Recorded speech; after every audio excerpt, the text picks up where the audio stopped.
Rules and regulation एक ऐसी चीज है कि इसमें हमेशा ग्रे एरियाज होते हैं और उन रूल्स को आप किस तरीके से पढ़ते हैं, किस तरीके से समझते हैं, किस तरीके से इस्तेमाल करते हैं, ये उन रूल्स को इम्प्लीमेंट करने वालों पे बहुत ज्यादा डिपेंड करता है। अभी आईसीसी ने एक दफा फिर वही काम किया है जो कि वो अक्सर पाकिस्तान के साथ, पाकिस्तानी प्लेयर्स के साथ करते रहे हैं। उन्होंने रूल्स को इस्तेमाल करते हुए एक तरफ पाकिस्तानी प्लेयर्स को तो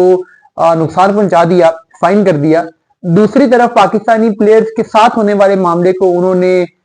उसमें से कंसीडर नहीं किया और उन्हीं रूल्स का सहारा लेके उनको डिस्कार्ड कर दिया। देखिए, एक तरफ आप जानते हैं कि क्या हुआ कि शाहीन शाह अफरीदी, कामरान गुलाम और सऊद शकील ने जो वहां पे एक गर्मा गर्मी उनके साथ उनकी हुई, तो ठीक है, वो नसीम शाह वाले गेम से स्टार्ट हुआ था, लेकिन उसके बाद बहरहाल वहां पे थोड़ा सा ज्यादा हो गया, इसमें कोई शक नहीं है। और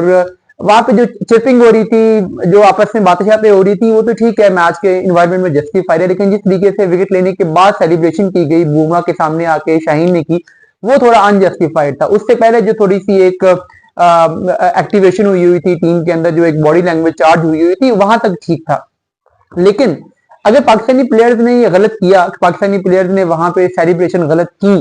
तो उसके साथ अगर पाकिस्तान की बैटिंग में देखें तो जब पाकिस्तान की टीम आउट बैटिंग कर रही थी, बाबर आजम बैटिंग कर रहे थे, तो उस टाइम पे बाबर आजम की जब विकेट गिरी है,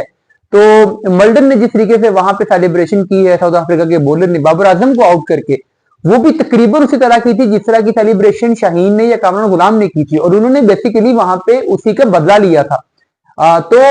उन्होंने तो टिट फॉर टैट कर दिया। अब आईसीसी के कोड ऑफ कंडक्ट में अगर तो ये था कि वार्निंग देके छोड़ा जाता, तो फिर पाकिस्तानी प्लेयर्स को भी वार्निंग देके छोड़ दिया जाता, उन्हें मैच फाइन ना किया जाता। अगर कोड ऑफ कंडक्ट की खिलाफ वर्जी उसमें पाकिस्तानी प्लेयर्स ने की है, तो फिर साउथ अफ्रीकन प्लेयर्स ने भी की है। तो वहां पर बाबर आजम की विकेट पर तो आईसीसी के मैच रेफरी ने बिल्कुल वहां पे आंखें बंद कर ली, किसी किस्म की कोई सजा दी नहीं।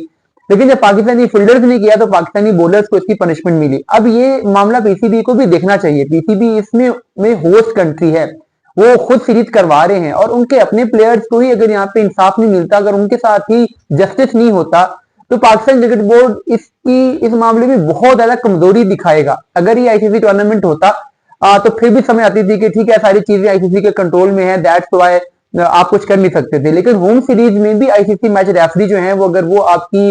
विजिटिंग साइड्स को फेवर कर रहे हैं, और ये मामला इतना आसान नहीं है, इतना सीधा नहीं है। अभी ये जो पनिशमेंट हुई है लेवल 1 की, अगर अगले 30 दिनों के अंदर चैंपियंस ट्रॉफी में खुदा ना खासा इस तरह का कोई और इंसिडेंट हो जाता है, फास्ट बॉलर्स होते हैं, प्लेयर्स होते हैं, वो हीट ऑफ मोमेंट में आ जाते हैं, तो ये लेवल 2 की ब्रीच के बाद उन पे बैन भी लग सकता है। तो ये वाली जो वार्निंग है, ये उनकी उस बैन को जस्टिफाई करेगी। तो या तो पीसीबी ये स्टांस लेता कि फिर हमारे प्लेयर्स पर भी कोई फाइन ना हो,